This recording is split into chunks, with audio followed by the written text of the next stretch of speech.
이재명 대통령의 나토 정상회의 참석과 몽골 국빈 방문은 지난달 G7 정상회의를 통해 격상된 외교적 위상을 더욱 확고히 할 것입니다. 이번 순방은 K방산의 수출 영토를 전방위적으로 넓히고 첨단 산업의 핵심 광물 공급망을 확보하는 실용 중심 경제안보 외교의 거대한 이정표가 될 것입니다. 나토 정상회의에서 이재명 대통령은 올해 최고 핵심 행사라고 할 수 있는 나토 방위산업 포럼에 주빈으로 참석해서 기조 발언 및 패널 토론을 이끌 예정입니다. 전 세계 국방비의 55%를 차지하는 나토 동맹국들에게 우리의 방산 기술과 제조 역량의 압도적 우수성을 확고히 각인시키고 글로벌 안보 파트너십을 구체화할 것입니다. 이는 우리 방위산업의 장기적 성장과 국내 방산 생태계의 일자리 창출로 직결되는 기회가 될 수도 있을 것입니다. 또한 15년 만에 성사된 이번 몽골 국빈 방문은 반도체, 2차 전지 등 우리 첨단 산업의 생존이 걸린 공급망 다변화의 핵심 분수령이기도 합니다.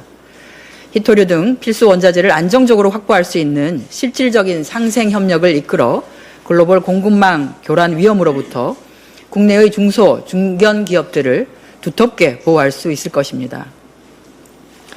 오늘 새벽까지 뜬 눈으로 캐나다 정부의 발표를 기다리신 분들이 많으실 겁니다.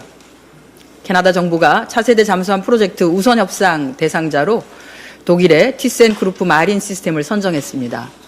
매우 아쉽습니다. 세계 디젤 잠수함 시장 최강국인 독일을 상대로 우리 정부와 하나오션을 비롯한 업계에서는 그야말로 원팀 정신으로 수주전을 펼쳤습니다.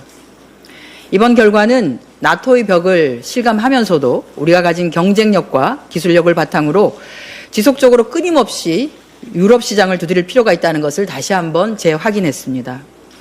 대한민국이 명실상부한 방산 강국이 될 수 있도록 당정은 K방산의 글로벌 경쟁력 강화를 위해 꼼꼼하게 지원하고 뒷받침하도록 하겠습니다.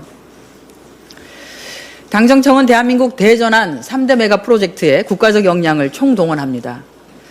어제 민간합동점검회의에서 서남권 반도체 클러스터를 광주 군공항 부지에 조성키로 했습니다. 기업들의 신규 투자 시에 최대 난제라고 할 수 있는 문제, 부지 문제이죠. 신속하게 부지 문제를 해결하겠다는 정부의 강력한 의지를 보여준 것입니다. 당도 3대 메가 프로젝트 지원 TF를 당대표 직무대행 직속 특별위원회로 격상하기로 한 만큼 입법과 재정을 더욱 집중적으로 챙겨 나가도록 하겠습니다. 대통령께서 메가 프로젝트 추진의 속도를 제3, 제4 강조하셨듯이 정말 속도전입니다. 지난해 일본 히로시마 공장에 약 14조 원 투자를 발표한 미국 마이크론이 3대 메가 프로젝트 발표 직후인 지난 4일에 제조동 관련 기공식을 열고 차세대 고대역폭 메모리 생산을 본격화했습니다. 세계 메모리 1, 2, 3위 기업 모두가 증설 경쟁에 돌입하며 차세대 반도체 시장을 둘러싼 주도권 싸움이 격화되고 있습니다. 글로벌 반도체 전쟁에서 강고한 우위를 점하기 위해서 기업들의 투자가 차질 없이 추진되고 일정이 최대한 단축될 수 있도록 해야 할 것입니다. 당정은 부지 확보, 전력, 용수 및 재정, 인력 등 필수 인프라가 기업의 생산 일정에 맞추어서 적기에 조성되고 지원될 수 있도록 총력을 다하도록 하겠습니다. 우리 기업이 독보적인 주도권을 확보할 수 있도록 사활을 걸고 메가 프로젝트를 추진하겠습니다. 아울러 초격차 산업 강국으로 도약함에 있어 어느 지역도 소외되지 않고 국가 균형 발전을 이룰 수 있도록 챙겨나가겠습니다. 지난 30일 전북이 정보의 방산혁신 클러스터 공모에 선정되었습니다. 국내 유일의 첨단 복합 소재 경쟁력을 바탕으로 전북이 미래방위산업 핵심 소재 부품의 공급 기지로 도약할 수 있도록 역시 최선을 다해 지원하겠다는 말씀 드립니다. 단일 종목 레버리지 ETF로 자금이 과도하게 집중되면서 코스피 시장 변동성이 확대되고 우려 역시 커지고 있습니다. 한국은행은 단일 종목 레버리지 ETF 투자가 시장 쏠림을 심화시키고 이로 인해서 주가 조정 국면에서는 개인 투자자의 손실이 확대될 수 있다는 경고를 이미 한 바 있습니다. 실제 올해 5월부터 국내 주식형 ETF에서 삼성전자, SK하이닉스 편입 ETF 시가총액 비중이 73%까지 높아진 반면 그 외의 ETF의 비중은 감소하는 등 특정 종목으로의 쏠림 현상이 뚜렷해지고 있습니다. 코스피 시총 중에 절반 이상을 차지하는 삼성전자와 SK하이닉스 두 종목의 주가가 널뛰기를 반복하면서 미래 변동성을 측정하는 V코스피 지수 역시 2008년 금융위기 이후 최고치를 기록했습니다.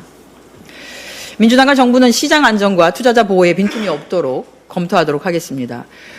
불안전 판매 예방 대책과 금융거래 취약계층 보호장치 마련 여부 등 투자자 보호장치의 실효성을 면밀하게 검토하고 특정 종목 쏠림과 개인 투자자의 위험을 키운 것은 아닌지 냉정하게 점검하고 필요한 제도 보완에도 나서도록 하겠습니다. 외환시장이 6일부터 24시간 거래 체제로 전환되었습니다. 이는 원화의 국제화에 따른 수요 증가와 함께 우리 시장이 선진국 수준으로 한 단계 도약하는 중요한 전환점이 될 것입니다. 이에 따라서 수출입 기업과 금융기관의 실시간 환리스크 관리는 보다 원활해지고 외국인 투자자의 시장 접근성도 높아질 것으로 기대됩니다.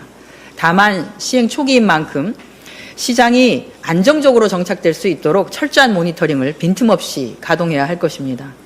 민주당은 국민이 안심하고 투자할 수 있는 선진적 자본시장을 위해 정부와 함께 필요한 입법과 제도 개선에 최선을 다하도록 하겠습니다. 지난 5일 성남에서는 스토킹 범죄 피해가 또다시 발생했습니다. 교제폭력 신고 후 접근 금지와 통신 금지 명령, 스마트워치까지 지급됐지만 피해를 막지 못했습니다.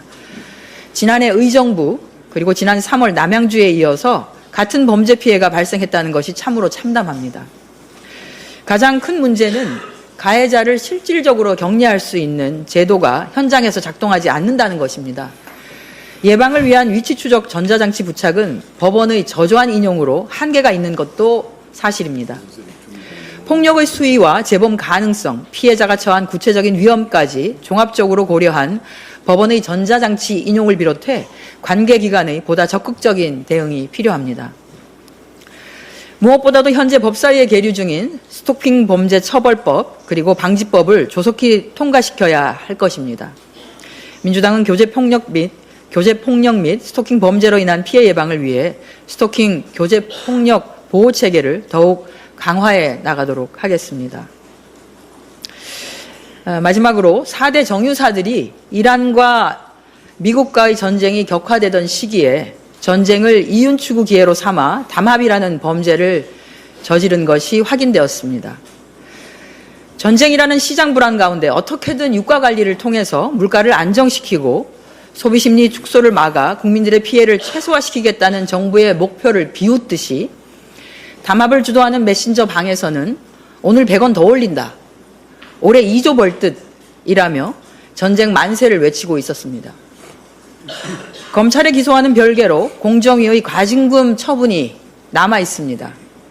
공정위는 이러한 불공정 행위는 반드시 처벌되고 불공정 행위로 인한 불법 이익은 이익이 될 수 없다는 원칙을 세워주시기 바랍니다. 이상입니다. 천준호